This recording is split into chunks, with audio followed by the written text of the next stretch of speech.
Foreshadow. Be warning of, or to indicate or suggest something, usually something unpleasant, is going to happen. If you've been paying attention at all, you know that not only was 9/11 another false flag attack perpetrated by the powers that shouldn't be, but it was also foreshadowed before it happened a ridiculous number of times in every form of media imaginable. A favorite place for the cabal to do their foreshadowing is in popular cartoons like Family Guy and The Simpsons. And of all the obvious 9/11 references in the 1997 Simpsons episode, City of New York vs. Homer Simpson, one scene actually gives us a big clue to something else they've done, something that might be one of the biggest jokes they've played on us yet, making us carry around pictures of 9/11's horrors in our wallet on their fiat paper currency. In one particular scene of this Simpsons episode, the family is discussing going to Manhattan. Lisa holds up a bus schedule that clearly shows 9 and 11, the 11 represented by the Twin Towers on the front cover. This, paired with talk of going to New York where 9/11 happened, is already rather brazen, but then Bart holds up a bunch of money in front of the numbers 9 and 11. The price of the bus trip, or the reason unemployed 10-year-old Bart has this cash, does not come up at any other point in the episode. It's simply a clue within a clue, 9/11 and money. So let's take a close look at our money. When this episode aired, the Rockefellers' Federal Reserve had just released a new series of bills with changes made to all of the buildings on the backs of the 5 to the 100. No significant changes had been made to the backs of the bills since the 1928 series. On the new 1996 series of bills, all of the same buildings appeared on the same denominations, but each one was either moved a bit or a completely different side of the same building was now shown. The Lincoln Memorial has always appeared on the modern $5 bill, but on the new 5, the building was widened and lowered down a bit.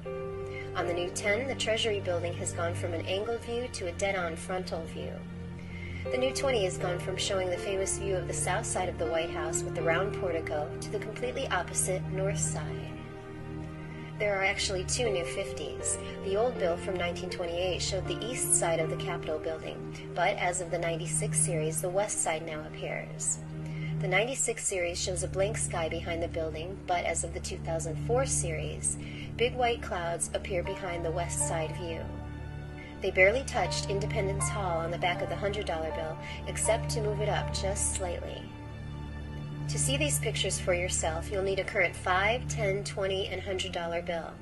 You'll also need two $50 bills, one without the clouds from somewhere between 1996 and 2004, and the new 2004 series bill with the clouds. Both are still in circulation as of 2013. Place each bill face up, fold the bottom up, find the center point, and bring both ends up like so. Folded this way, the old bills showed nothing of note, but the new bills show these 6 scenes, each one framed by an arch. The arch shape framing each scene was added to every bill that didn't already have it as of the 1996 series. It represents the Washington Square Arch, which is about 2 miles north and to the east of where the towers once stood. More about that arch in a moment. These 6 folded bills, all but one of them released 5 years before 9/11, depict the scenes that took place before, during, and after that horrible day. The $5 bill shows what looks like 2 towers, but they're shorter than the towers on the 10 and the 20. This is because in this scene they're still being built. David Rockefeller spearheaded the project to build the towers in the late 1960s. Together with his brother Nelson, New York governor at the time, they made deals, flexed political muscle, and soon the Port Authority of New York initiated eminent domain proceedings against the outraged residents and businesses in Lower Manhattan that stood where the Rockefellers wanted the towers built. Over 300 businesses were displaced and destroyed to make way for the towers. Here's David Rockefeller in 1967 on the cover of Newsweek, less than 1 year after the groundbreaking for the WTC began. The hands on his watch, which is prominently displayed, are set at 9 and 11. The folded $5 bill shows the Twin Towers in the midst of their construction. You can even see something that looks like the kangaroo cranes used to build the towers on the top. The folded $5 bill is scene 1, towers being built. The $10 bill shows the tower on the right, which, through the arch, would be the North Tower, with what looks like fire and smoke close to the top. The North Tower was the first one that was hit on 9/11 between the 93rd and 98th floors of the 110-floor building at 8:46 a.m. Note that the artist decided for some reason to make a few leaves going in a different direction than the rest right here, exactly where the iconic first plane hole on the north side of the North Tower would appear on 9/11/2001. The folded $10 bill is scene 2, North Tower hit. The $20 bill shows the tower on the left now with the fire and smoke, much lower than the one on the right. This is because the South Tower would be hit next, about 20 floors lower than the North at 9:03 a.m. A close-up of the top areas of the 20 shows clustered groups of oval shapes supposedly representing leaves, but none of these leaves are found in the close-up of any of the other bills. Many of these oval shapes seem to be arranged one on top of the other. Could we be looking at something else they knew would happen on 9/11? Are these representative of their victims, clamoring for air in the final moments of their lives, piled on top of each other in the extremely narrow windows of the towers? The folded $20 bill is scene 3, South Tower hit. The 1996 $50 bill and the 2004 $50 bill show the next two scenes, but they're out of order. I guess even arrogant, psychotic Satanists have to be a little bit subtle. The 2004 $50 bill, folded, is an obvious depiction of the towers being demolished. Scene 4. The 1996 $50 bill shows scene 5, nothing through the arch, which is how the view looked from after the destruction of the Twin Towers on September 11, 2001, until the next scene was made reality around 2009. In 2007, despite a great deal of opposition from local politicians and the artists and residents who use Washington Square Park, the City of New York Parks Department and Rockefeller cohort Mayor Michael Bloomberg pushed through a park renovation project, spending tens of millions of dollars to, among other things, move the Washington Square Park's fountain from the place where it had been located in the center of the park for 138 years. The new spot for the fountain? 22 feet east, so that it now sits almost in line with the opening in the archway. This is the view through the arch today. The folded $100 bill is the sixth scene, the water fountain. There's a biblical connotation to the entire 9/11 ritual that explains why this water fountain would be the final step. The Twin Towers and Building 7 represented Solomon's temple. The view of the fountain through the arch today signifies the water siphoned to the temple to wash away the massive amounts of blood from the sacrifices that took place there. Here are two pieces of King Solomon's actual aqueduct on display at the Rockefeller Museum in Jerusalem. This water fountain through this arch is what one will see today when traveling down Fifth Avenue from Midtown to Lower Manhattan. Someone like David Rockefeller, who has a home in Midtown Manhattan. David has been making the trip south to Lower Manhattan since at least the 1950s. Ever since he had his office built 3 blocks from where he would then have the World Trade Center built. The residents who opposed the moving of the fountain altogether are still angry about the destruction of the character of the historic park, the cutting down of dozens of mature trees, and the lack of funds left over for normal maintenance. They've also noted that the fountain is still not aligned with the arch in Fifth Avenue, which was the excuse given for moving it all along. Here's what the new fountain is in line with. As for the Washington Square Arch itself, it was supposedly erected to commemorate the 100th anniversary of Washington's inauguration. Designed by Stanford White and built in the 1890s, White also designed the nearby Judson Memorial Church, which was financed by David Rockefeller's grandfather, John D. Rockefeller. The arch is said to have been built to frame the view of the church, but it only does that from the side. What the arch did frame perfectly was the Twin Towers of the World Trade Center. How interesting that John D. Rockefeller's grandson, David, would see to it that the towers were built in the perfect spot to be framed by that arch in the late 1960s. The two of you, when you were a leader at Chase Manhattan and he was governor, were responsible for, really, the World Trade Center. We worked together on that. He has left his imprint on urban redevelopment projects from Lower Manhattan to San Francisco's Embarcadero. Lower Manhattan to San Francisco's Embarcadero. Lower Manhattan. The cornerstone of this arch was laid in 1890 in accordance with the ancient rites of Masonry and in full Masonic ritual. Presiding at the dedication ceremony for the arch were 10 officers of the Grand Lodge of Masons. You know, the Masons, one of those repugnant secret societies Kennedy warned us about.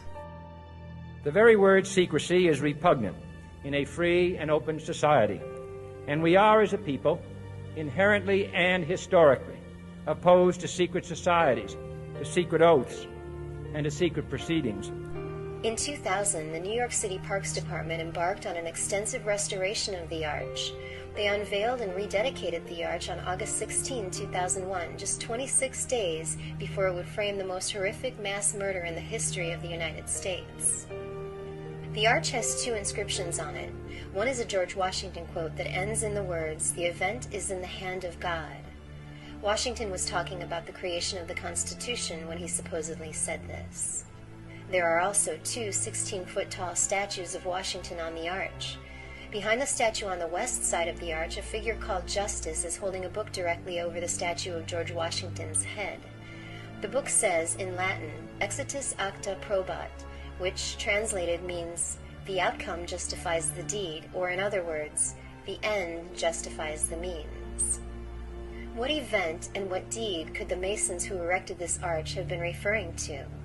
Here's the Washington statue on the east side of the arch, complete with something that looks like a chain leading up under Washington's cape. The view of the towers through the arch was a favorite for photographers, painters, and filmmakers. Here's a scene from When Harry Met Sally, showing the arch and the towers. Note how they're sure to show us this University of Chicago window sticker. The University of Chicago was founded by John D. Rockefeller, and it's where David Rockefeller received his Ph.D.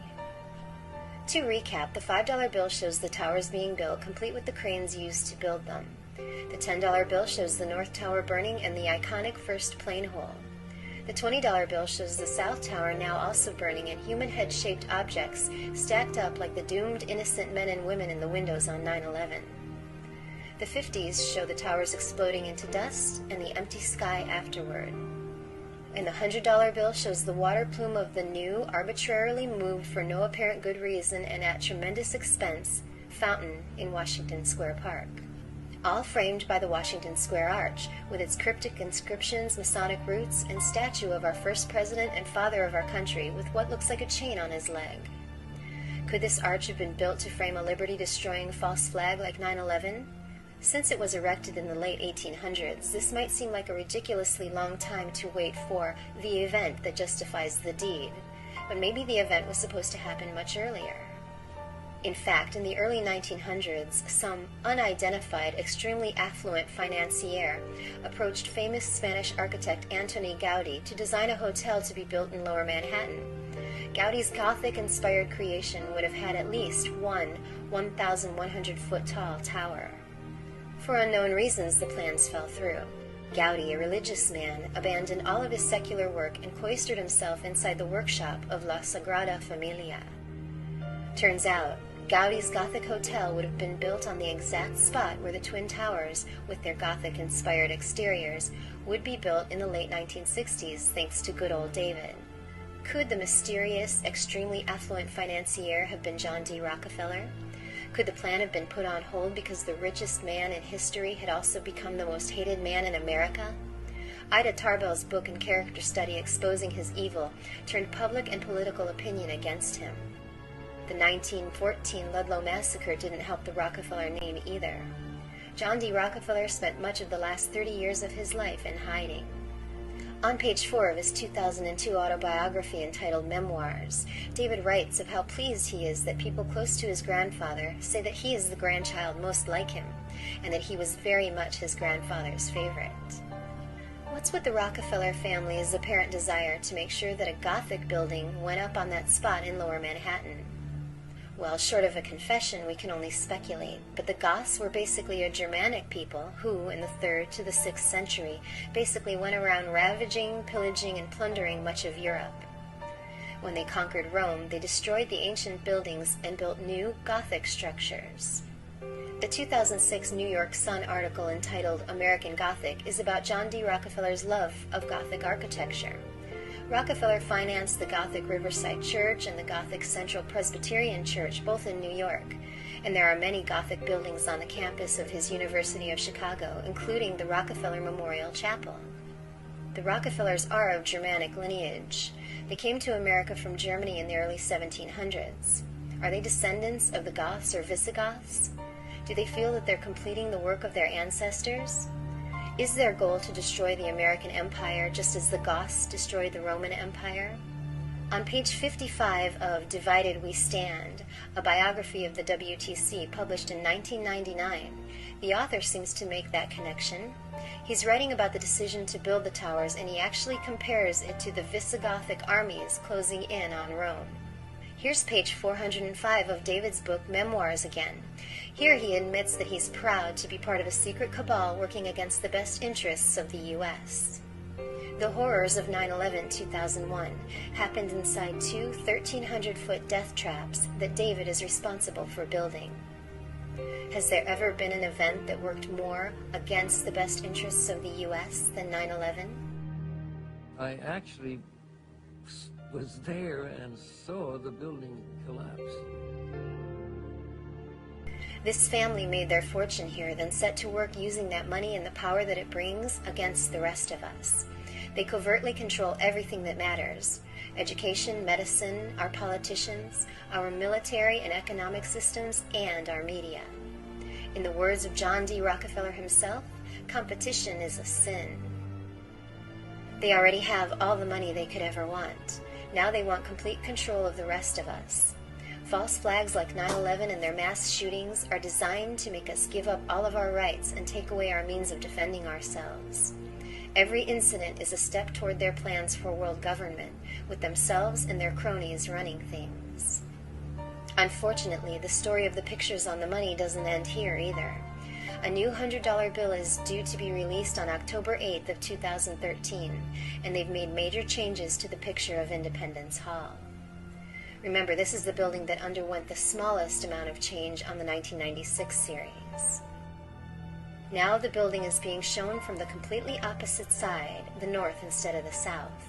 This bill hasn't been released yet, but an image editing program can tell us what it's going to look like folded. The well-defined arch is gone, and we see an object that resembles a torch, with a puff of fire or smoke emanating from the top. NYU, where the Washington Square Arch resides, has a torch as its symbol, but this torch actually bears a much stronger resemblance to the Marathon torch built for the 1928 Olympic Games and located in Amsterdam. It held the first Olympic flame ever lit during the Olympic Games. If this is the Marathon torch in Amsterdam, it's also important to note that the recent Boston false flag happened right in front of a store called Marathon Place, and New York was called New Amsterdam in the 17th century. Are they giving us a clue about the next false flag? This guy knows, but he's not talking. He's the main person behind the events of 9/11 and the only person on the planet whose name is all over those buildings and who could have put those images on the money, yet he still walks the streets of New York like a damn celebrity and is bowed down to and honored by those who propose to rule us.